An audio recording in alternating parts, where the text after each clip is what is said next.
नमस्कार दोस्तों, मैं सुनील कुमार आपका स्वागत करता हूं आपके अपने चैनल क्या ऐसा होता है।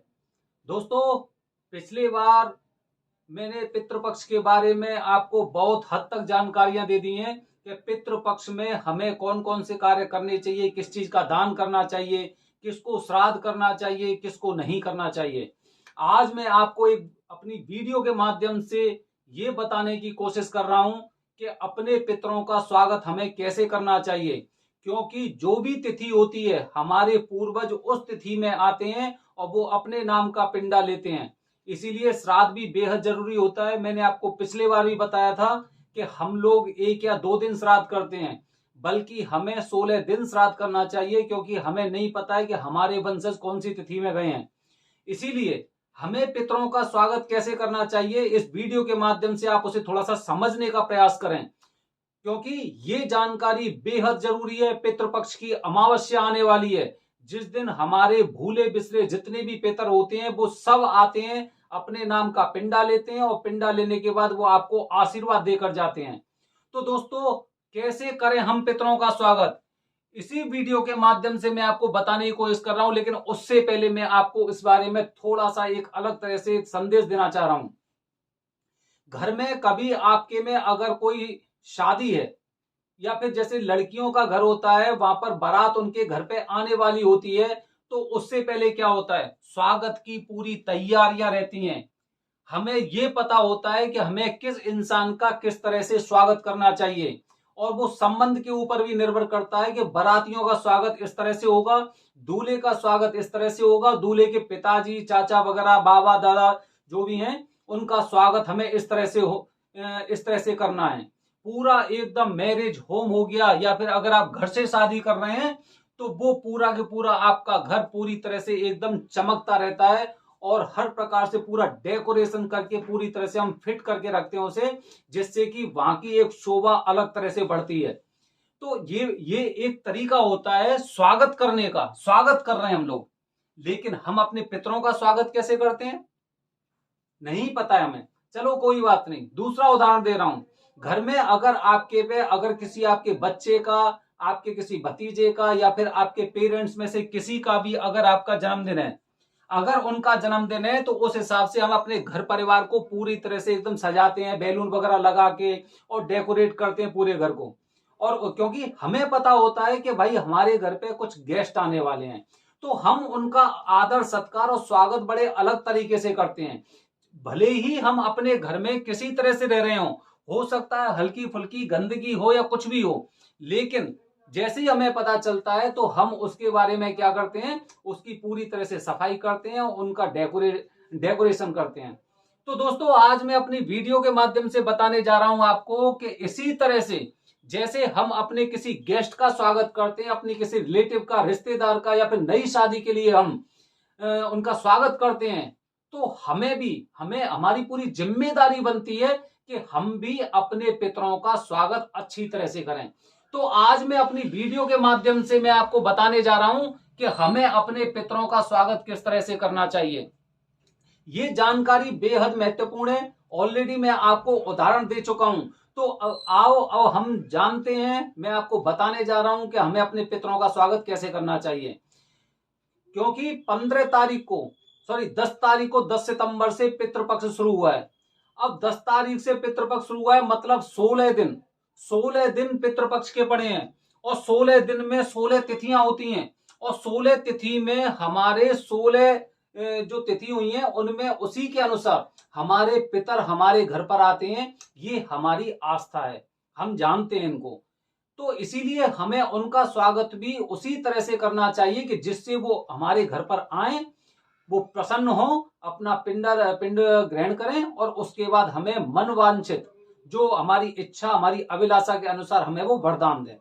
तो दोस्तों, हमें ये हैबिट डालनी चाहिए, ये आदत होनी चाहिए कि हम किसी का भी स्वागत कर रहे हैं तो वो स्वागत बहुत अच्छी तरह से होना चाहिए, जिससे जो भी आए उसकी आत्मा पूरी तरह से खुश हो। तो पितरों का स्वागत हम कैसे करें, हमें हमेशा, मैं बताने जा रहा हूं, गौर करना, वीडियो को बीच में रोकना मत, क्योंकि अभी जानकारी मैंने शुरू नहीं की है। अभी जब हम पितरों का स्वागत करने वाले हैं तो हमें क्या करना चाहिए, सबसे पहले शाम के समय, शाम के समय, शाम को हमें क्या करना है, जो हमारे घर का मेन दरवाजा है, हमारे घर के मेन दरवाजे पे हमें ढंग से तरीके से झाड़ू लगानी चाहिए।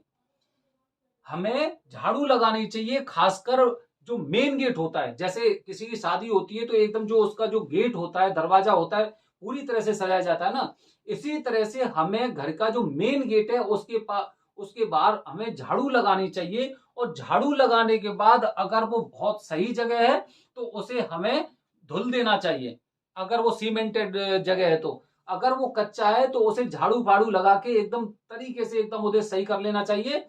और शाम के समय ही हमें क्या करना है कि वहां पर रंगोली टाइप की हो गई, उसे आप कर सकते हैं। या फिर जैसे गांव वगैरह होता है, वहां पर एक चौक पूरा जाता है जो आटे का वो होता है, और उसी से वो पूरी तरह से चौक को पूरते हैं। हर शुभ कार्य के लिए वो बेहद जरूरी होता है। इसीलिए वहां पर मेन गेट पे जहां पे आपने धुला है, और एकदम मेन गेट के बीचों बीच बाहर की तरफ जैसे आप किसी का वेलकम कर रहे हैं, तो वहां पर आपको रंगोली करनी है। और रंगोली करने के बाद आपको क्या करना है, वहां पर कुछ पीले रंग के आपको पुष्प भी वहां पर रख देने हैं। पीले रंग के पुष्प आपको वहां पर रख देने हैं, कुछ भी आपकी श्रद्धा के अनुसार। और बस आपका शाम का काम हो गया खत्म। क्योंकि जो हमने पढ़ा है, पितृ पक्ष में जो पितर होते हैं, पितर संध्या के समय ज्यादा पावरफुल होते हैं, और शाम को ही वो आते हैं और सुबह अपना पिंडा लेकर वो चले जाते हैं। तो शाम का काम तो आपने उनका वेलकम के लिए बहुत अच्छा कर दिया। अगर प्रयास करें, अगर कोशिश, अगर संभव हो आपसे, तो अपने घर को भी पूरी तरह से एकदम मेंटेन करें। थोड़ा सा आपको ऐसा लगना चाहिए कि भाई कोई आने वाला है। हमारी आस्था के अनुसार, हमारी आत्मा के अनुसार हमें पता है कि हमारे पूर्वज आने वाले हैं। इसलिए अगर थोड़ा सा घर डेकोरेट टाइप का रहता है, बैलून वगैरह लगा के पूरा एकदम थोड़ा लाइट फाइट सी लगा के उसे डेकोरेट कर लेते हैं, बेटर होता है। तो उसके बाद ये शाम का काम आपका खत्म हो गया। अब सुबह सुबह बिना कुछ खाए पिए आपको स्नान और नित्य कर्म से निवृत्त होने के पश्चात आपको उनको जल देना है। जल देने की विधि मैंने आपको बताई थी, जैसे कुश ले लेते हैं हाथ में, या डाब, जैसे डाब बोलते हैं वो ले लेते हैं, या फिर उसके वो छल्ले पहन लेते हैं उंगलियों में, और फिर उल्टे हाथ से और दूसरी तरफ वो अंगूठे से उनको जल दिया जाता है। उसके बाद आपको क्या करना है, उसके बाद जो पिंडदान होता है, पिंड में से वो 5 अंश होते हैं। तो जो वो 5 अंश होते हैं, 5 में से सबसे पहला होता है गाय का, गाय के बाद फिर दूसरा होता है कुत्ते का, चींटी का, कौए का और देवताओं का। इस तरह वो 5 अंश करके, और आपको उसी के अनुसार उनको भोजन खिलाना है, उनको भोजन कराना है, और इसी को हम पिंडदान बोलते हैं। जल देने के बाद आपको पिंडदान करना है, पितरों से अपनी क्षमा याचना करनी है, और जो आपकी इच्छा जो मनोविलासा आपकी है उसे आप उनके सामने कह सकते हैं। उससे पहले आपको किसी भी मंदिर में नहीं जाना है, किन्हीं की पूजा नहीं करनी, कोई भी देवी देवता की पूजा नहीं करनी है, क्योंकि पितर सर्वोपरि हैं। तो सबसे पहले आपको उनकी पूजा अर्चना और उनके स्वागत में लगे रहना चाहिए, ये आपको प्रयास करना चाहिए। और इसके बाद आप कुछ भी कार्य कर सकते हैं। एक बात का विशेष ध्यान और रखना है, जब तक पितरों को पानी नहीं दिया जाता है, तब तक अगर आपके घर पर अगर कोई भिखारी आता है, कोई भीख मांगने आता है, कुछ भी चीज हो गई, तो उसे वो चीज देने से थोड़ा सा परहेज करना चाहिए।